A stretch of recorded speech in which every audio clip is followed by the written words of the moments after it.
Okay, let's call this meeting to order of the Sacramento City Council on Tuesday, April 22nd. Thank you. For roll call, Councilmember Kaplan. Here. I expect Councilmember Dickinson momentarily. Vice Mayor Talamantes. Here. Councilmember Pluckybaum. Here. Councilmember Maple. Here. Mayor Pro Tem Guerra. Here. Councilmember Jennings. Here. Councilmember Vang. Here. Mayor McCarty. Here. You have a quorum. Thank you. Can we have Vice Mayor Talamantes lead us in the pledge and land acknowledgement? Please rise for the opening acknowledgments in honor of Sacramento's indigenous people and tribal lands. To the original people of this land, the Nisenan people, the Southern Maidu, Valley and Plains Miwok, Patwin Wintun peoples, and the people of the Wilton Rancheria, Sacramento's only federally recognized tribe. May we acknowledge and honor the Native people who came before us and still walk beside us today on these ancestral lands by choosing to gather together today in the active practice of acknowledgement and appreciation for Sacramento's indigenous people's history, contributions, and lives. Thank you. Salute. Pledge. Pledge allegiance to the flag of the United States of America and to the republic for which it stands, one nation, under God, indivisible, with liberty and justice for all. Mayor, we did not have a closed session prior to this meeting, so I'm assuming our city attorney has no closed session report out. Thank you. So we move to the consent calendar. That's items 1 through 19, and I have one speaker for the consent calendar. Are there council comments? Anything to pull? Councilmember Kaplan.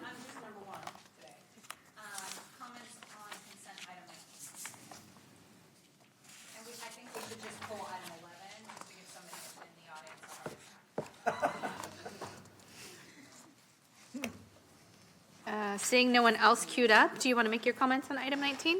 Yeah, this is the ordinance that we had discussed regarding limit on storefront cannabis dispensary permits.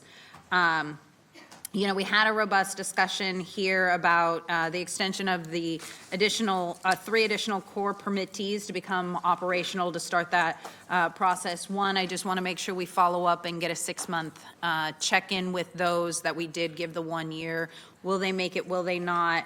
And then as we proceed with the next steps, you know, and I've spent a little time thinking about it, where we did move from 3 years to 5 years to allow businesses to open.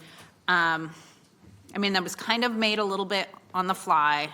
Didn't necessarily have a lot of background information that, you know, I'm reserving potentially bringing this back up as a question of what are we trying to accomplish? What's our policy goal? Does this further this in light of cannabis and store permits, especially when we're looking at, does the current permit process stand, or are we creating a new process? So I think whether how long it takes to open a business should be part of the new conversation when we look at, are we starting a new application period, and what does that look like, especially with Title 17 changes potentially may be coming. And so I'd like to keep the 5-year, 3 to 5 year discussion back on the table, because I think that should be included so it's a comprehensive conversation. Okay. Seeing no comments, may we take public comments? Yes. I have one speaker, Mac Worthy.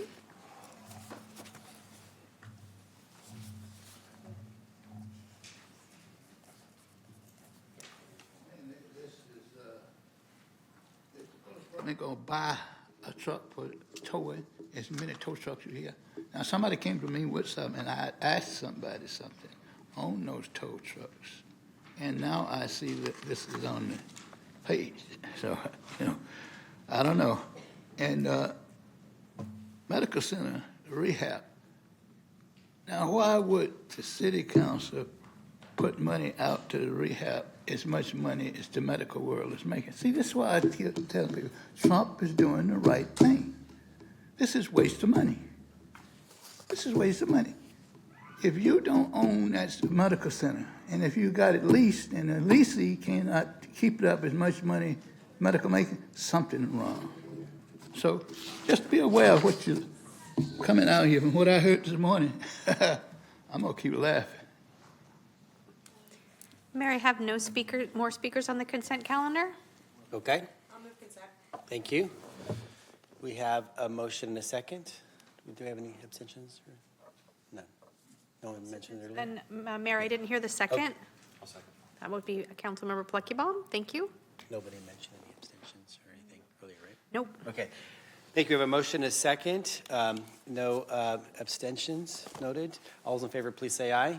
Aye. Any opposed or abstentions? Hearing none. Passes unanimously. So Mayor, we move to item 20, which is presentation by Sacramento Area Council of Governments, SACOG, on 2025 blueprint. Yes, we wanted to ask Councilmember Maple, who's our SACOG representative, to introduce this item. Thank you very much, Mayor, and I'll keep my comments very brief because I know you're going to be standing up there, and we're all eagerly awaiting this presentation. But I did want to take a moment. I'm really proud to be one of the two representatives from this body on SACOG, including Councilmember Jennings. And just wanted to take this moment to introduce James Corliss. I know he's been before this body before. I'm sure everyone's met and talked with him, but just for the audience to know and for the newer members here, how important it is our relationship with SACOG and our role in the region. So first of all, you're here to talk about our long-range transportation and land use plan, otherwise known as the 2025 blueprint, something that you've been working on for a long time, but also want to acknowledge our incredible staff and team that has been working on this for many, many years in partnership with the SACOG staff. And it's really important, in my view, that we have a holistic view of what we're doing. It can't just be in the city limits. It's got to be what are we doing as a region, and that doesn't just even mean in our county. It means how do our counties all work together, and how does the plan that we have in place make sense, and how do we move people around the region in a way that's good for them. And so to me, that means that we need more vibrant and connected communities. This is quality of life for the folks who live in our districts and beyond. And we all know that just because you live in Oak Park or Meadowview or Land Park or whatever it may be, you're also traveling all throughout the region too for work and for play. And so we need to make sure that these all these plans and all these efforts that we have in place make sense. And so I'm just really, really proud to be on the SACOG board along with my colleague, and looking forward to this presentation. Thank you for being here today. Thank you, Councilmember Maple, Member Cardy, members of the council. James Corliss, Executive Director of SACOG. Great to be here. We do these presentations, and we're going to every city council and county board of supervisors in the entire region the first half of this year to give you an update on the long-range plan. And we think a little bit about how can we show you or tell you or explain to you why this regional plan is so important, as Councilmember Maple was saying, but also the kinds of actions and strategies that you put forward locally that help support our regional plan. And the good news is it's not hard to do that with your city and with your amazing staff. Your general plan update that you have adopted about a year ago, and the whole revision to that is a great example of how that supports our regional plan. A lot of your infill and your affordable housing along transit corridors is a great example of how you support the regional plan. So the list goes on, but I just want to tell you, I think we have a great working relationship with your staff. So let's dig into the long-range plan. I think you all know this, but we are the council of governments that represents the 6 counties and the 22 cities. And one of the things that's unique about this region and SACOG as an entity is every single local jurisdiction sits around our board table twice a month. It's very hard to have a regional multi-county agency, regional planning agency like ours, and have every single jurisdiction represented. That is really by the coincidence of having only 22 cities. So you all sit alongside Colfax and Woodland and Yuba City and Ileton and Sacramento County, and it may sometimes feel like you don't have a lot in common with those places, but I would suggest we rise together as a region, or we fall as a region, and we have more in common than what divides us.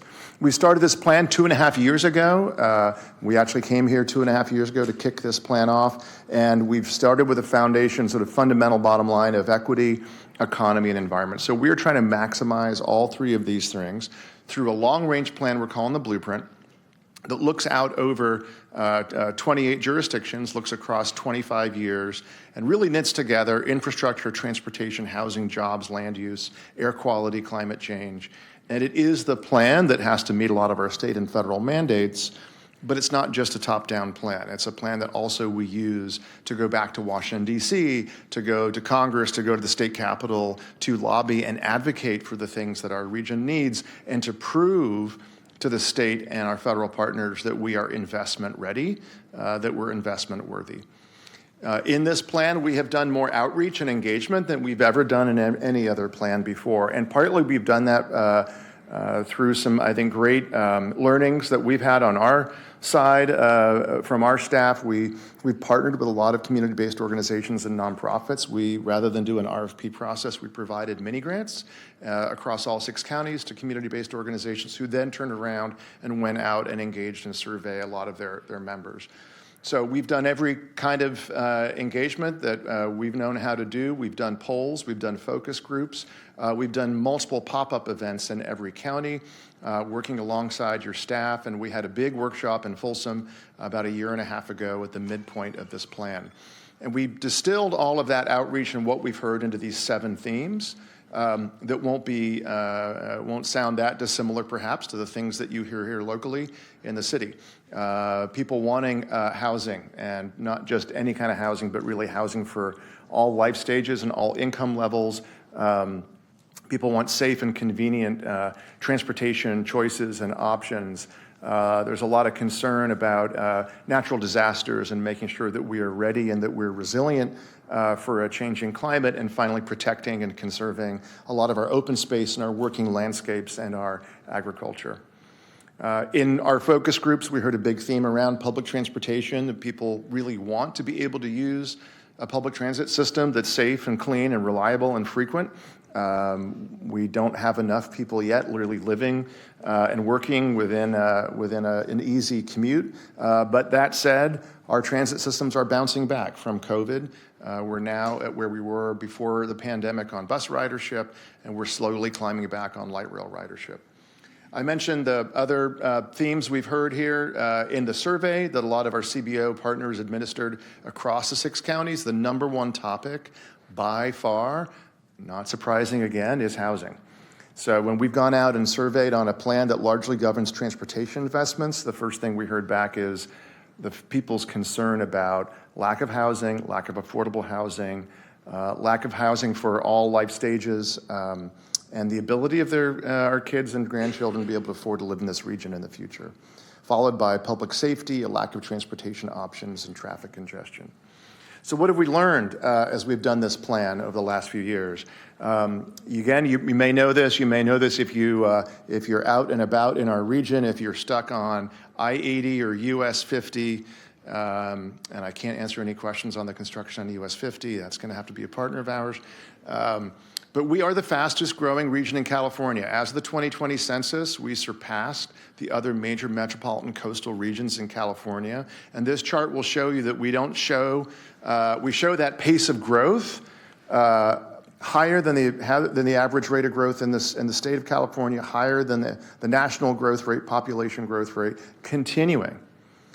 So we're going to be outpacing California and outpacing the nation for the rest of this plan cycle, for these next few decades. Now, it is going to slow down, so we're going to have the same demographic trends that have happened other places happen in our region, but we've been at a housing deficit, we were at a major construction deficit all through the Great Recession. We haven't caught up from that yet, and we're still going to be outpacing other regions. What does that look like here in the city of Sacramento? Well, if our region right now across the 6 counties is 2.5 million, the way that we often think about this is, roughly speaking, city of Sacramento is about 500,000. The county of Sacramento, including all the jurisdictions, 1.5, and our region is 2.5. We're going to grow by another 600,000 people in the next 25 years. So that's a population then of 3.1 million. That's the current population of metropolitan Denver, which is why we took our board out to Denver last summer to go look at Denver and actually explore the kinds of decisions the Denver leaders made 20 years ago when they were basically us, and they were faced with a lot of really tough choices. Here in the city, that looks like quite a bit of population growth, another 162,000 people over the next 25 years. fingers crossed, another healthy 55,000 jobs in the city at all income levels, so we can balance that growth and keep the urban core vibrant, and keep jobs available at all income levels, which then requires 83,000 housing units. Region-wide, that's 278,000 housing units next 25 years. That's a clip of about 10 to 11,000 housing units a year. We fell under that beginning in 2007 in the recession, and we only have just come back above 10,000 units a year across our entire region. So again, that's that deficit that I mentioned earlier. Now, how and where are we going to grow? So the blue in this map, which is a little bit harder to see, but basically the blue represents the existing urbanized footprint, and we project about 2/3 of that future growth happening in our urbanized footprint. That is along a lot of we still have undeveloped land, vacant parcels, underdeveloped land, commercial corridors. But then about 1/3 of that growth is in the light blue, which is in our new growth and kind of greenfield areas that are sometimes closer in, but sometimes on the edge of our urbanized and developed footprint. So about 2/3 in our existing urbanized footprint and about 1/3 in our new growth areas. And that balance has been about the balance that we've struck the last 5 or so years. And it's very important from the perspective of environment and climate goals. So one of our mandates, I think as many of you are familiar with this plan, is to reduce carbon greenhouse gas emissions. I know Councilmember Guerra is very familiar with this, sitting on the California Air Resources Board, by 19% per capita from 2005 to 2035. And the way in which we will do that is to make, yes, a great public transit system, actually to get people to actually continue teleworking, actually from the pandemic, but largely across our 6 counties to have people not drive as much or as far. Because we're still largely a suburban region and people will drive, but if we can get this land use right, and the reason we're calling it the blueprint is it goes all the way back to 2004, and the region's blueprint from then is to balance housing and jobs, economic development, so that if you do drive, you're not driving as far. You're not stuck in your car all day long. So where are we going on transportation? We obviously, this plan governs and guides a lot of our transportation investments, from roads to transit to trails to intercity rail. And the truth of the matter is, even though we have some really important and big ticket items to get done in transportation, our revenues and our funding for transportation is already declining. The gas tax revenues are declining, and we're going to have to think more strategically about the big ticket items, and we're going to have to think very strategically about lower cost, and congrats again to the council on really prioritizing quick build projects and things that you can do quickly and at lower cost, because that's going to be the name of the game for the foreseeable future. So prioritizing safety, prioritizing maintenance and repair, complete streets, safe streets, lower cost, quicker projects, and using technology wherever we can. So just to wrap up, this plan that's been under development the last 2 years will be released in May. At the end of May, it'll be released for 2 months of public comment and review, along with an EIR. We'll bring that back to the SACOG board and review a final plan draft in September, and we look to adopt the region's long-range plan in November, along with the EIR. So we don't want to just develop a plan to have a plan. We want to develop a plan so we can actually do something with it and implement it. And a lot of our implementation, again, really relies on all of you at a local level and your staff among all the cities and the counties and the transit districts. And again, these are some examples of what we need to kind of double down on to make sure that we can reach the goals in our plan. The top left is our Green Means Go program. That is the program the city has taken great advantage of to basically prioritize and incentivize infill development, the rail yards, the river district, our commercial corridors throughout the city and throughout the region. We have a plan that Councilmember Jennings is very familiar with called our Regional Trails Plan. That plan, if we can connect and fill in the gaps in our regional trail network, we can have, at the end of that, the completion of that plan, a network of 1,000 miles of bicycle and pedestrian and walking trails that will connect every single corner of the region and in every neighborhood within it. And then we have a lot of really important equity programs and programs that are really driven with a goal of racial equity and involving disadvantaged communities, like our Engage, Empower, Implement program and our Mobility Zones program. Finally, to zoom back out and to think actually even more holistically about not just the 6-county region, but Northern California. We've got a lot of very important projects that we work on with our partners in the Bay Area and the Northern San Joaquin Valley. In this case, Valley Rail and Ace Rail, bringing that up here to Sacramento, where we could have a city college and a midtown station and an airport station going north. The YOLO 80 project, Councilmember Talamantes is very familiar with, that is part of a regional express and managed lane network. And then finally, getting more capacity up to Roseville on Capitol Corridor so we can expand the very successful Capitol Corridor service and get more frequency on those trains. We do have an open funding round right now. We work very closely with your staff on key projects. At the moment, we have what we call our STIP funding round. Next year, we'll have our federal funding round. And I'm going to close on this idea. We have to be a team as a region across those 6 counties.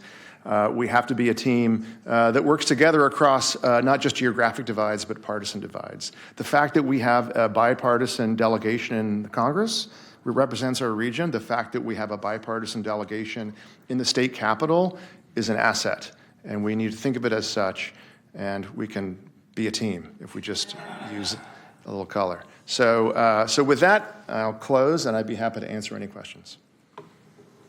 Okay, thank you. Do we have public comment for this?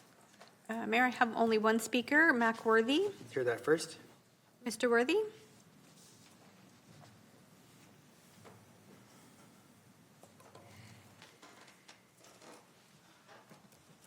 It's good to listen to a theater. Good to listen to theater. That's what he gives you, theater. Same thing Trump doing, but he control the money. And I encourage Trump to keep cutting the money from California. See, if you keep cutting, it eventually bleed. Some things I heard this morning, I'm going to laugh all the way to the bank. Because anyway, I can get an attorney from the East Coast to come in here. It's going to show you that this city, your mayor, previous mayor, said it was, which somebody told me, he is sitting on a board that issues to licensed attorneys. You see why we got so many stiffs in administration? Just we say 3 more come on. And when a city needed, he is the guy recommended to the city. I know what 2 of them are now. So these are the things that Safe Harbor got the money. Safe Harbor. Now, when I come into contact with Safe Harbor behind City College, that rail trail, which is a guy that I knew well, had to dig that up. Big money was put out to clean that, tox it up. Now, he's a Greek guy, close friend of mine. We sit down and laugh and talk. He said, yeah, man, he made it. But lately I saw he was tied up in a suit here, just by this here. And the only way it'd be straightened out, Roger, it gonna be rough, baby. I'm gonna tell you, we got, like Trump said, the snake in the dog. You got a lot of snakes here that ride the dog, Republicans and Democrats. What is your biggest employee here? It's the hospitals and government. Private sector built America, not the government. Thank you for your comments. Mayor, I have no more speakers. Okay, thank you. Start with Mayor Pro Tem Guerra. Thank you very much, Mayor. First, thank you, James, and all the great team at SACOG for all the work that they've done and the advocacy that they've done, not only here and for our state, frankly, and I'll bring that up in a minute here. But I'd be remiss if I didn't acknowledge that team photo was taken at the Sac State Alumni Center, but. That's just a hornet here saying something, and that was a good example of how the region can and has pulled together. I wanted to highlight a couple things, and I don't want this to be just a presentation where we hear it and then we move on, but I think there's some action items that I'd like to see our city take on here. Number one, a little bit of commentary, which many of us know, that the 2 most impacting costs to households, to families, is housing and transportation costs. And because of the inability to have local housing or close enough housing, their transportation costs increase, which cuts into the third, sometimes the second highest, depending on if you're buying eggs or not, cost, which is food and groceries. So this conversation, I hope, when we go out to the community, that we bring it up into a point of what the real costs to families are. And there's been an unfortunate negative pushback on our conversation sometimes about infill, our conversations about thoughtful growth, making sure that we're looking at how do we bring more time back to families. I think those are important factors. I'm very proud, again, I want to say that, SACOG, through the Green Means Go, not only did a tremendous benefit to the city to help create what's REAP 2.0 now at the state level. Every jurisdiction in the state benefited because of the advocacy that SACOG took on through REAP 2.0 and Green Means Go. And that funding is making things possible, like the redevelopment that's happening in Stockton Boulevard. That's both city and county. That's money we didn't have. That's money that came from the state, from this advocacy, and from this process of the blueprint. It's also making impacts in areas like Del Paso Heights, where improving an old sewer line actually brings capacity to vacant lots and land that were never going to be considered for higher dense housing near transit without the ability to cover those infrastructure costs. All of the wet stuff that they say, the sewer water, stormwater runoff that are expensive. So number one, I think here what I'd like my colleagues to consider, and then I'm sitting next to the chair of Law and Ledge, is asking whether our contracted law advocacy team is actively engaging in what's in our policy platform to look at REAP 2.0 being in the budget. My understanding that it was not included in this year's January budget, and I don't know, James, if you have any information on that, but I think not having REAP 2.0 eligible or available, particularly the city of Sacramento that has so many of the green zones in the region, again, we improve our regional efforts by lowering the cost of infill here. Lowering the cost of infill in Sacramento prevents farmland displacement by making sure that we make it easier for the choice to be done here. So I don't know if you have a response to that. Yeah, Councilmember Guerra, I can tell you that sort of what we call a REAP 3 program, another tranche of that is a top priority for all the COGs across the state. It's in our advocacy platform, obviously not in January budget. We'll see what happens with the state of the state budget and wildfires and the FAIR plan. But also cap and trade, as you know, is getting reauthorized this year. So that's another opportunity through cap and trade. For that. I also just want to thank the mayor when he was in the assembly for obviously putting your bill forward on Green Means Go and helping make the case here that it really was that whole idea was hatched here locally in this region.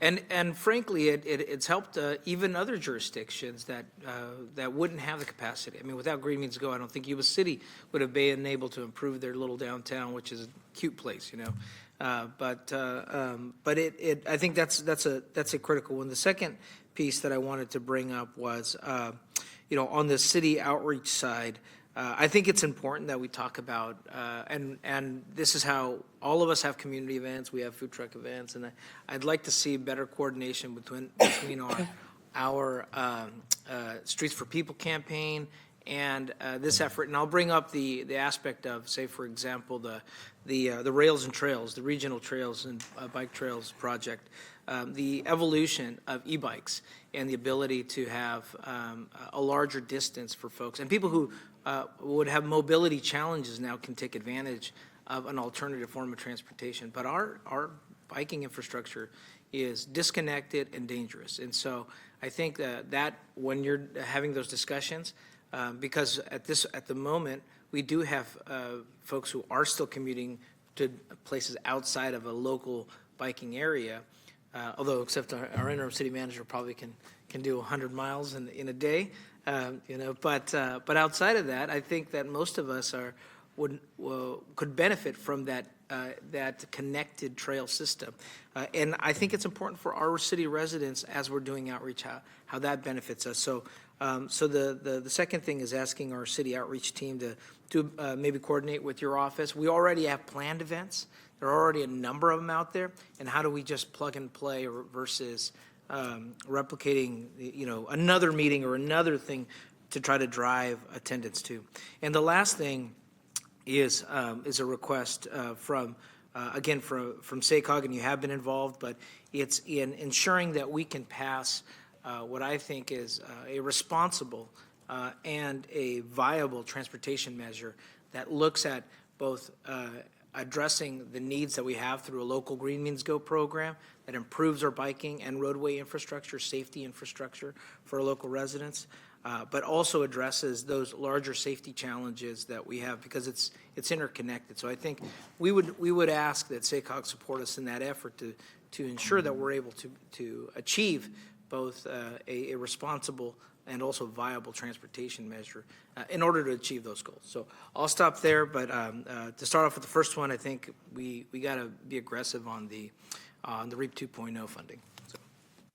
And Councilmember Guerra, as you know, AB 1223, right, is the bill by Senator Nguyen with the STA, and we are very much supporting that bill, which hopefully at the moment anyway has some ability to fund Green Means Go and all of that. And then just on trails, Saturday is National Trails Day, and May is Bike Month. So you got a lot of opportunity to get the word out in the next 30 days. Okay, thank you. Councilmember Dickinson? Thank you, Mayor. I'm sure it comes as a complete shock to everybody that I would want to talk a little bit about this subject. And I will spare everybody the history of Blueprint. But, James, to your comment about Denver, I would just make note that, and a little bit in line with what Councilmember Guerra was just talking about, that Denver is one place that has multiple tax measures that are region-wide and that have helped them finance any number of things, starting with Coors Field, among other notable facilities. It would be interesting to have, I'll put interesting quotes, to have that kind of discussion in our region, particularly as I think it's going to be a necessity to look increasingly to local funding to achieve what we want to accomplish over time. So that SACOG could be a venue potentially or a forum for that kind of discussion. It seems to me. I have a few questions and another thought or two, but I was curious on the extent to which the change in work habits and patterns has, as we've all watched it evolve in the last few years, has now affected Blueprint as we originally adopted it, and where you see it going with respect to housing, transportation, employment, and any other factors. Yeah, it's a really, boy, talk about a hot topic, right? Is not just the change in work patterns, but what's it going to be in 5 years and what's going to be in 10 years? Is it settling into sort of a new normal? So I can tell you, actually, this has got the attention of Congressman Matsui and Congressman Berra in terms of are these work patterns now both reflected in our forecast for the future and our greenhouse gas emissions, and is the Air Resources Board going to accept that? And I can tell you that is a very live conversation right now with us back and forth with the California Air Resources Board, because while we don't see the peak of, say, 2021 in terms of work from home, we do see something settling out that is different, regardless of the governor's order to come back to the state offices. And actually, that is on balance, that is beneficial to reducing carbon emissions, on balance, if we can get a hybrid schedule. Now, it isn't as good for your downtown economy, and so you're going to need to think about more housing in your downtown. It isn't quite as good sometimes for transit because you don't have workers 5 days a week. You got them 3 days a week or 4 days a week. But actually from what we're trying to accomplish in the region and reducing that amount of traffic and people driving so many miles, it actually is beneficial. And we're going to have a task in front of us to get the California Air Resources Board to accept our forecast. And it also, at least, I mean, if you look at what they're observing in the Bay Area, among other places, that transportation habits are changing in terms of spreading out. Instead of having a couple peaks Right. a day. It's spread out throughout the day and throughout the week. I'm curious about what kind of modeling you're doing at this point. What are the assumptions that you're making with respect to looking out? We're at showing that, those peaks that 10-year spreading. or 20-year horizon Yeah. on these kinds of elements. Yeah, and we'd be happy to share. We've actually got a lot of really interesting data, even just in your downtown. So we've got both the forecast of what's going to be happening from your, outer edges of the city and the county into the downtown, but even what's been happening over the last couple of years. Because we're seeing, as you are, probably more activity coming back downtown, but it's coming in very different forms. It's not coming in a 9-to-5 commute. So we're happy to share that with you. Yeah, I'd be interested to have a further discussion on that. The same question, really, with respect to the changing environment, literally with respect to wildfire risk, the wildland-urban interface, the availability, if there is any, of insurance as time goes on.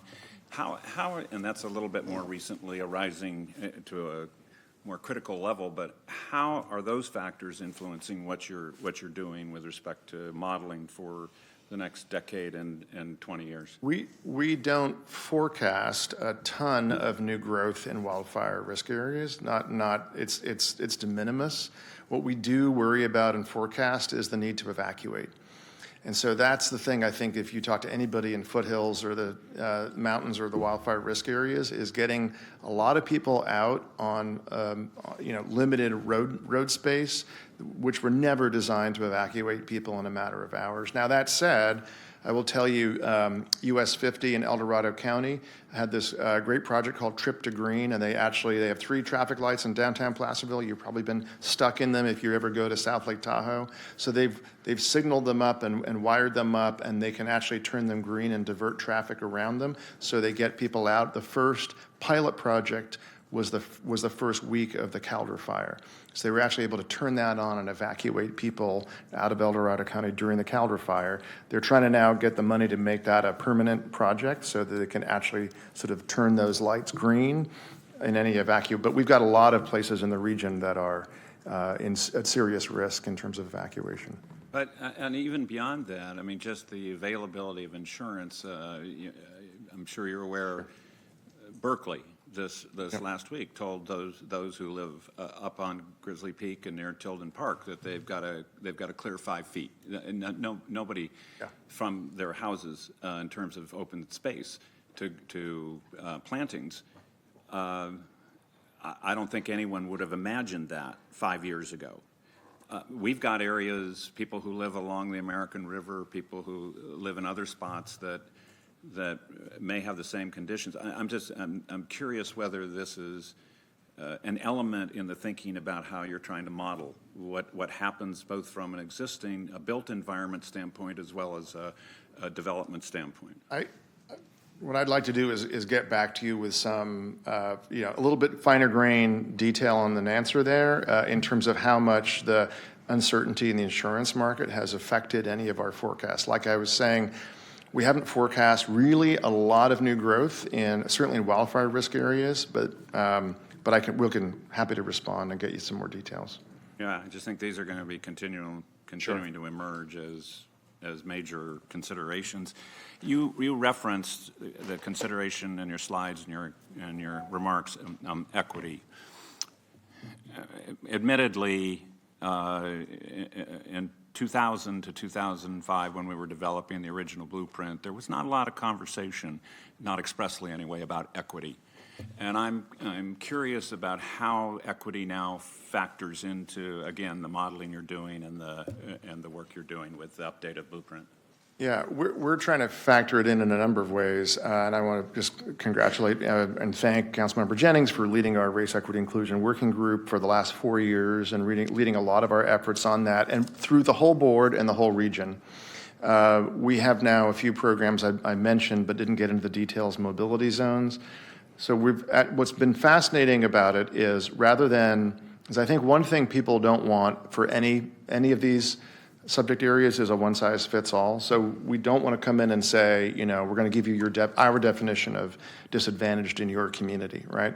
So mobility zones has actually allowed community councils and tables of organizations and leaders to develop their own values and express their own priorities and where inequities show up. And then we've come in and provided data on top of those, and suddenly neighborhoods pop up across the region that don't pop up on a state map, don't pop up on a federal map. And now we're using those areas to then drill deep with some pilot projects on transportation projects that the neighbors and the communities themselves have identified. So I would say we're still in the early stages, and again, Councilmember Jennings knows this because the working group that he leads for our board and our public members has really had a deep dive into this, so it's sort of slow and steady, but I'd say it's going to be a very different treatment even to our last plan around equity and disadvantaged communities than it has been in the past. Well, thank you, and I appreciate the work that Councilmember Jennings is doing. Look forward to seeing the product of that work incorporated into this plan. Because looking back, I think that was a shortcoming in what we did the first time around. And certainly, it was appropriate then, and certainly justified, but it was not on the radar screen in the same way as it is now, and so. I appreciate that work. I'm also interested in the consideration of how we treat assets that are particular to jurisdictions but are truly regional assets. And perhaps the most obvious example from a transportation standpoint is Sacramento Valley Station, which is a city of Sacramento responsibility. One of the most heavily used stations on the Amtrak system nationally, obviously draws patrons from throughout the region. I suppose, although it's funded by an enterprise fund, you could look at Sacramento International somewhat the same way, but actually the distinction there is the users, not 100% of course, but users do pay for that airport. We don't have any kind of same mechanism for these other transportation assets that are regional in nature. I mean, I also think about the farm to market study that was done, led by Helen Thompson when she was a member of the SACOG board in the late 2000s. How are you, if at all, trying to address these kinds of, as I said, issues that are particular to a jurisdiction, but nonetheless regional in scope and character?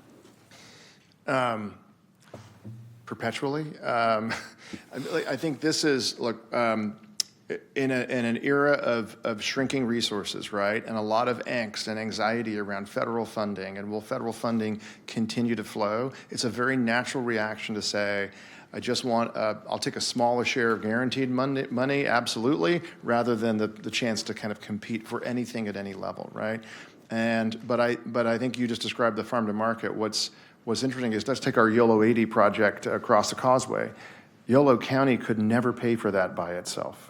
That's another regional asset in many ways, much like Sac Valley Station.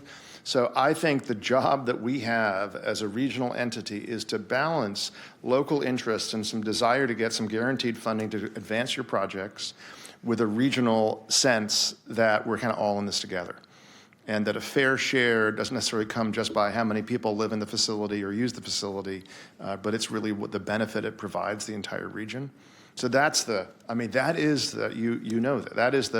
I don't think we've figured out that nut, and we haven't cracked it yet, but I think even the regional managed lane and toll lane network is a great example of that. We're going to have to do that together, not as one-offs, not segment by segment or county by county.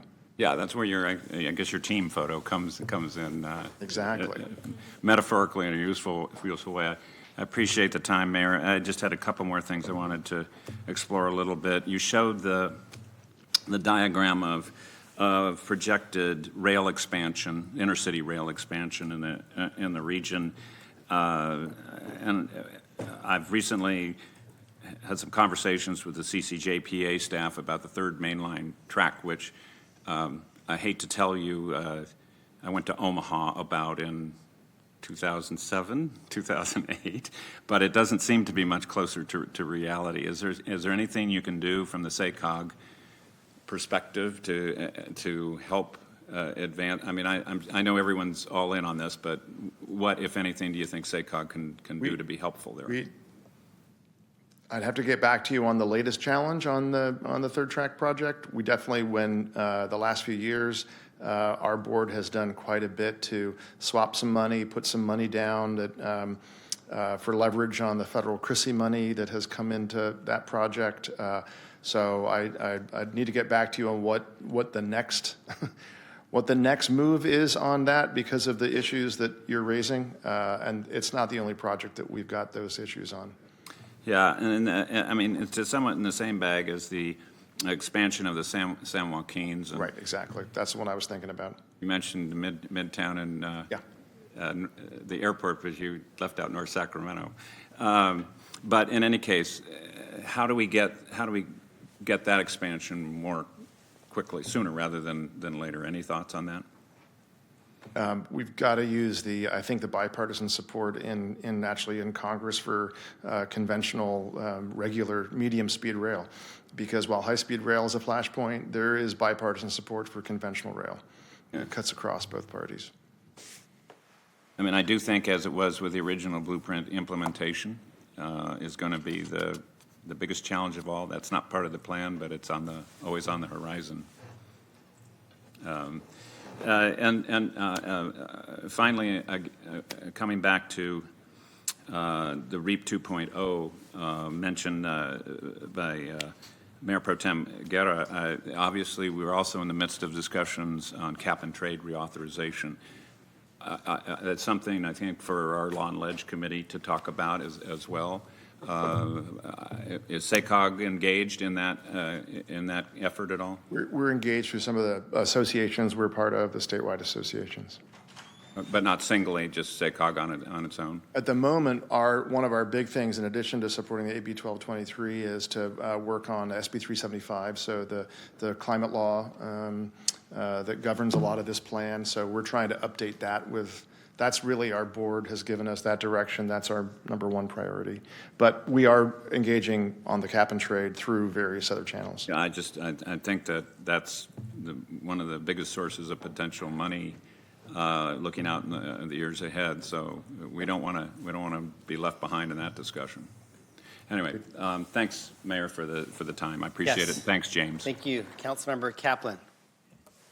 Thank you, Mayor. Hi, James. I'll always kind of bring it up because while I trust my colleagues, this is my one time I get to see you publicly and express some things that we're dealing with in, North Natomas, Robla area that I want to have you keep in mind as you're addressing the blueprint, especially as we look at bikes and connectivity and transit, because currently, I am working with SAC-RT, but North Natomas only has 2 transit lines. One, if you're able to get to a certain part, might take you a half an hour to get downtown, and another one, especially if you're over in Robla and North Sac, but you're not the right area, takes several connections and an hour and a half to get downtown. So when we talk about equity, that's one thing I would hope that you can keep in mind, because we see the biggest growth in Natomas. And then as you're talking about traffic patterns, I can tell you just going downtown where it used to be a morning and an afternoon rush, it is now all day, because we are seeing more people coming over from Placerville and Roseville and taking a 60, couple of Riego over and then 99 down. And I don't know if that was really looked at, or planned as you're looking at traffic patterns and how things change, of why bringing in more supportive transit to get people in that route to downtown has occurred. I can tell you that Placer County has really popped up since our last plan, and we have adjusted a lot of our growth assumptions and Riego Road accordingly. Okay. And then one of the things on your presentation, which shows your growth footprint, I don't know if we've got tech staff that can bring that up.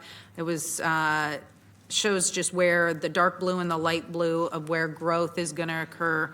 I mean, on your presentation attached, it's page 15.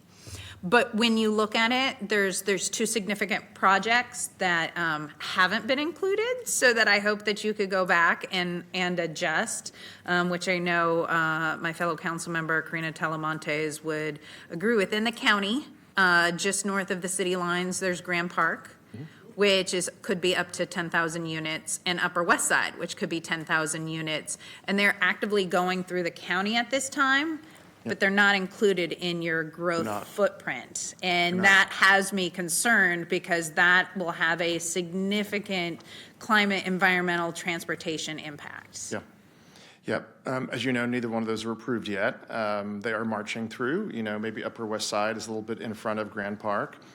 Here's one of the, and Councilmember Talamontes, we started this conversation. You said we should have this conversation somewhere, at some table, perhaps at a regional table. So 2/3 on the existing footprint, 1/3 on the growth areas, right? If it's, let's just say 270,000 housing units next 25 years, take 1/3 of that, that's 90,000. So 90,000 in new growth areas.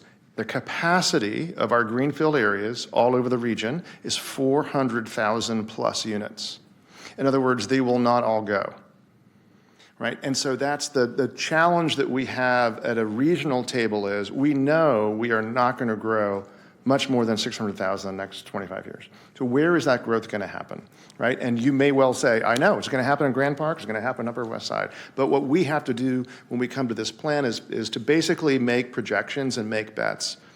So it's not that we don't see it. We work with the county very closely on this. There's a number of those new growth areas around the region that are not in the plan yet. If they start to move and they break ground, they come in the plan. The plan is not set, nor will it actually halt or slow down any of that growth. It's just, it's our job to project. And one of the many challenges is not all of that will happen, so we've got to make some bets.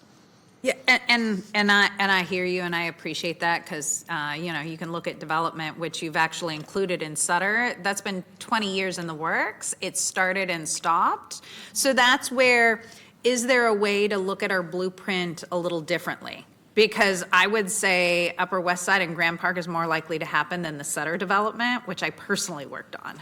And so I know there's the lawsuits that the school districts have with the developer.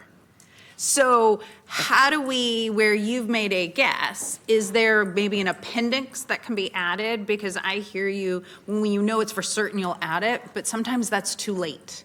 Because when you're certain, it's been on the books for 5, 10, sometimes 20 years, and have there been measures looked at as, if we know this is going, these are the things and the impact it will have. But we know as electeds, we change. New people get elected.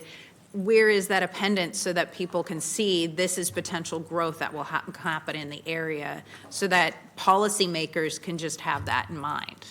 Happy to follow up with you on ways we can address that. And then I've heard rumors of a conflict between SACOG and SACRT on transportation funding and what's federally viable, not viable. I'm interested in hearing what's the update on that. Yeah, don't believe everything you read. Number one. Number two, we have to have an MOU, a federally required MOU between SACOG, SACRT, and all the transit operators that serve the greater Sacramento urbanized area. So we're in the middle of negotiating that, right? And so that hasn't been updated since 2015. FTA has asked us to update it. We really have to do that this year. In an era of shrinking resources, yeah, are there challenges? Are there some debates and discussions on how to divide up a shrinking pie? Absolutely, right? But we're at the table. We're, I think, working very well with SACRT. We've just started to bring the other operators in, because we've got to figure out. It's a little bit of what I was responding to Councilmember Dickinson's question about what's fair. Right? There is no one definition. SACRT carries 90% of all the riders in the region, but those other operators serve the urbanized area and provide really important services, sometimes very services to disadvantaged communities. So I guess I'm saying stand by. We had a great board workshop last week in partnership with SACRT, and brought our boards together and went to look at TOD down the Gold Line. So we understand, and we're actually working very closely with them and the other operators, Yellow TD, Yuba Sutter Transit, to look at a longer-term financial sustainability plan and strategy. Because the other thing that I didn't say in this regional plan is we have to actually significantly increase transit ridership across the region if we're going to meet our goals. So. Awesome, thank you. And then last, I will advocate for both District 1 and District 2. Robla in North Sacramento has a significant amount of incomplete streets, as North Sac was its own area, many which lead to schools. So would love, as SACOG keeps that in mind and believes, as you invested in West Sacramento on areas that are transversed and need complete sidewalks, that, Robla and North Sac be considered, because there are many dangerous areas where these were houses that were more farm-esque like and then came into the city but don't have sidewalks. Okay. So, thank you. Yeah. Thank you. Councilmember Maple? All right, thank you. And I'll be very brief because I know we have a closed session we need to get to in a bit. But want to say to my colleagues that are not on the SACOG board that I hear you. And I really appreciate hearing it in this setting so that I can go forth along with Councilmember Jennings and make sure that we advocate for the things that we need across the city. So really appreciate that. And I think I'm a regionalist. I'm someone who believes that we can do so much more by working together. Even when it seems like maybe we don't all have all that much in common, we really do. We have a lot more in common than we don't. And I think ultimately, if you get at the core of the issues that matter to people, it doesn't matter where you live. They all want the same things. They want to live in safe communities. They want to be able to get easily to where they work and where they live and be able to recreate and spend time with their families. And so those things may mean different things depending on where you are, but they're the same types of things. And so I think having a coordinated plan to do that is the right thing to do. And really proud to begin to be a part of it, though I know there are many other people in this room that have been doing it for a long time, including yourself. So I really appreciate the presentation. I just had a couple, I guess, more very specific comments because I align myself with a lot of comments we've already made, especially around active transportation, public transportation. You know where my heart is on all of that. One is around the state workers. So obviously there's a big conversation that's happening in the Capitol right now. There may be, state workers coming back to work anywhere between somewhere maybe 5 days, maybe 3 days or whatever. So is that, obviously a major job center is the government, and including the state government. Is that baked into any of this at all, of any of those changes? Assumptions are very much baked in, as I was saying earlier, and they're not. We don't think that work is going to look the same as it did the last 10 years, right? So we do see some more return to work, and we haven't gone completely wild on projections of work from home, but there is some of that baked into our plan, which actually has a GHG benefit. So stay tuned. Again, our congressional delegation is actually really interested in this piece because of the sort of change in travel patterns. So, so stay tuned on that. I think it's again that balancing act, right, between what's healthy for your downtown, what's healthy for SAC-RT, getting more people riding, especially light rail, has not come back to the pre-pandemic levels, largely because of the lack of state workers. So we do want more activity downtown. We want more people riding light rail. But as you well know, too, you probably need to really encourage more housing downtown, right? Because we can't just rely on state workers to bring it back. Perfect. That's exactly my thoughts is, no matter what happens, I think work has changed. And whether that means that, everyone's going to come back or not, I think that the government, the state, and all of us needs to be competitive with the private sector, which is going to say, hey, you're going to have more flexibility. People want to work from home. That's just a reality, and it might, and we've seen that it actually can be much better for the environment and reduce our carbon emissions and so on and so forth. And so, I think that whatever the planning that we have in place, which I know does this, but continues to really enforce that idea that we have housing near job centers and in the urban core, and that it doesn't matter. It shouldn't decimate our downtown if people are working from home. We should just have more places where people can work from home and still go to the coffee shop down the street, right? And still patron the local businesses. And to me, that's the future of downtown and probably the future of a lot of other places. The other, I don't know the answer to this, but the other interesting thing that has come to mind is when some people were hired during the pandemic.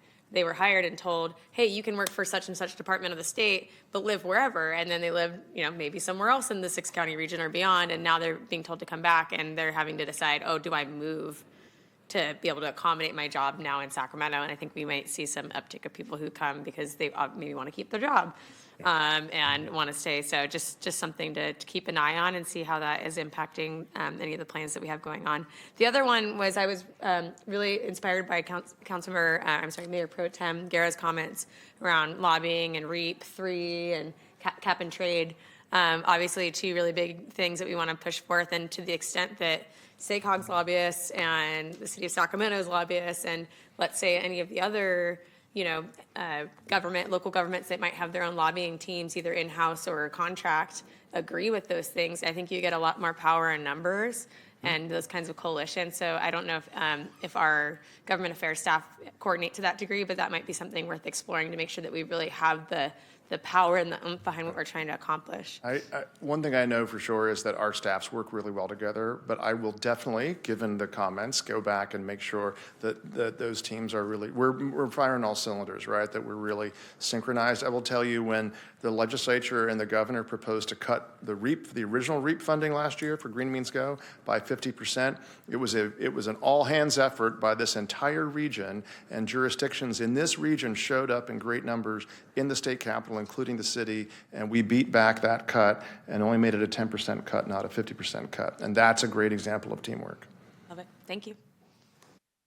Yeah, thank you. I know we have to move on, but I just want to say stay the course. I am curious maybe you can come back and tell me, when Roger and I were local elected officials and we learned about the first blueprint in 2003, 4, 5, just to see where we're at today and just to kind of our perspective. But the issue that Councilmember Maple brings up is so key, because as you talk, when I worked on the legislation with you, and I know Councilmember Guerra was pushing this, is Sacramento, we don't have as much might as the 30-member delegation from Los Angeles. There's 3 to 5 of us right here. The Bay Area is 15 to 20. So, our strength really is our numbers. And even with our numbers, we're at a massive disadvantage. So we have to make sure that we're nimble and effective and work as a team. So thank you. Yep. So thank you for presenting this. No vote, correct? No vote, right? Correct. Okay, thank you. Okay, next. So Mayor, can we move to public comment for matters not on the agenda? I have 2 speakers. The first is Mac Worthy, then Joe Cadeljo and Angel Diaz. And I'm going to assume we can skip council comments for our next meeting. Yes. People have been going about the 2 minutes. How many public comments been on that guy's record when he's meet? Think about it. See, those are the type of things that I admire Trump to do. Cut that shit out. That's where you wasting money. Then we look at equity trust. Yeah, Gator said, well, you saw what was on that film? Oh, that was in front of Sac State. You just see a black man's face? No, that's ignorance. See, that's ignorance. Now, what do Rick Jennings know about race equity? Nothing. He on the expense of going south and over here with the Raiders and got his ass busted and they sewed him up. He got no record in that. These are things, put people on there. You can find those people. They don't have to live in this state. You can find those people that will come on there and give the benefit of the doubt. Properly made to our parents, the 60 movement. Forced integration with a thug. Martin King was no leader. He's a thug, a preacher. That's where we lost our ass to post-integration. Now we talk about equity now. Who talked about equity now? How I come here and go into business for 59 years of myself. Never got nothing from nobody. Every time we turn around, somebody up here begging for $1. Non-profit. Non-profit. All corporations have non-profit clause because you got to put a little money aside that you can go back and get. But I believe in trust funds. Give you a 3 and you can borrow at a 6. The best thing could have happened to black folks. Go to trust fund. No, they want to integrate it. I'd have to take a crap on a stool where a white man took a crap at. In my business, if we had two toilets over there for $100 each, we had 2 over there, wouldn't that be $400 come to me for one? Think. Use your head and figures. Not in illiterate stuff. This stuff here, this guy talking here, it's bullshit, man. You'll never see it. Thank you for your comments. Our next speaker, Joe and Angel. And I'm assuming you wanted 2 minutes together or 2 separate. Thank you.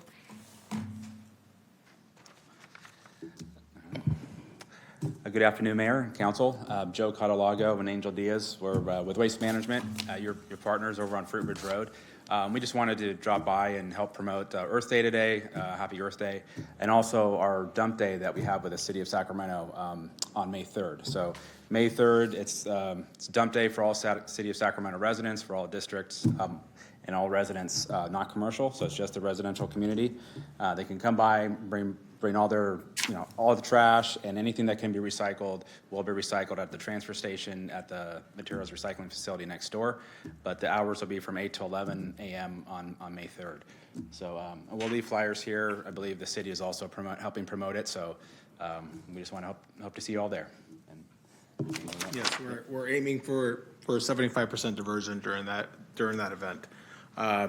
Another thing that I wanted to speak on, Angel Diaz, I am the district manager for the Sacramento Recycling and Transfer Station. I've been there for 10 years, and over the last 10 years, we've done a lot of upgrades to the facility. Most recent, we did what we call a SOTA, state of the art. So we moved the recycling plant to the new evolution of technology, maximum recovery, and today we're achieving a high level of capture rate of the recyclables that we take in from all of the city of Sacramento. We take in all the city's curbside and the majority of the city's commercial. So I want to extend a warm invitation to come out and tour our plant, look at the great things that we're doing at Sacramento Recycling and Transfer Station for the community, recycling, recovery, and repurposing the materials that we handle. Thank you very much. Okay, thank you. Councilmember Pluckybaum would like to jump in here. Just real quick, I couldn't pass up an opportunity to talk trash. I love it. Not today, and maybe not even before the summer. If you all could come back and update us on where we're at with the organics diversion program, I'm curious about that. And then also if there are any things that we can do to help support the work you're doing around reducing plastics in the waste stream as well. Just not urgent, just putting those out there for the future. Thanks. Absolutely. Thank you. Mayor Pro Tem Guerra, you had comments? Yes, I just wanted to thank Joe and Angel. They did an amazing tour. We did a great celebration of the inauguration of their new state-of-the-art facility on Fruit Ridge Road, and it was impressive. I mean, one of the things that struck out to me, which with plastics, it's a difficult issue, how their facility is able to separate up to, I think, 19 different plastics through optical sensors, and because of that, we can actually, one, reduce the amount that goes into the waste streams and landfill, but second, have a better output of how those plastics get processed. So, and it was great to talk to all the workers out there. I think, Angel, I think you said you started and moved your way up through management there, and so it's great to see a lot of folks there, local folks who are in District 6, and they're employing folks there in the community. So I just want to thank Waste Management again. Thank you, Mr. Mayor. Thank you. So thank you, Mayor. This concludes our 2 p.m. Regular city council meeting, but we do have a 3 p.m. special meeting for the purpose of a closed session. So we would like to adjourn to that special meeting for the purpose of closed session. We have a quorum of council members here in chambers.